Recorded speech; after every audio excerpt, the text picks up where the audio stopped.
আবহাওয়ার খবর আজকের ও আগামীকালের পূর্বাভাস। আজ সারা দেশে দিনের তাপমাত্রা বাড়তে পারে বলে জানিয়েছে আবহাওয়া অধিদপ্তর। ফলে গরমের অনুভূত আরও বাড়তে পারে। আবহাওয়া অফিস বলছে, এই সময়ে জলীয় বাষ্পের পরিমাণ বেশি থাকায় অস্বস্তিবোধ বাড়তে পারে। আবহাওয়াবিদ এম নাজমুল হকের স্বাক্ষর করা এক আবহাওয়ার পূর্বাভাসে আরও বলা হয়েছে, আজ সারা দিনে দিনের তাপমাত্রা বাড়তে থাকলেও রাতের তাপমাত্রা অনেকটাই অপরিবর্তিত থাকতে পারে। আগামী 5 দিনেও তাপমাত্রা পরিবর্তনের সম্ভাবনা নেই।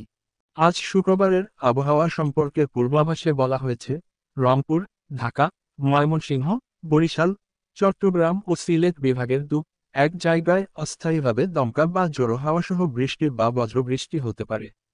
সেই সঙ্গে কোথাও কোথাও বিক্ষিপ্তভাবে শিলা বৃষ্টি হতে পারে। এছাড়া দেশের অন্যত্র অস্থায়ীভাবে আংশিক মেঘলাসহ আকাশসহ আবহাওয়া শুষ্ক থাকতে পারে।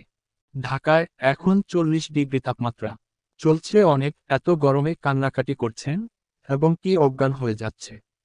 চুয়াডাঙ্গায় গত 3 দিন ধরে তাপমাত্রা উঠেছে 40 ডিগ্রির ওপরে। চট্টগ্রামে 33 ডিগ্রি সেলসিয়াস তাপমাত্রা চলছে। অতিরিক্ত গরমে সবার অবস্থা খুবই ভয়াবহ।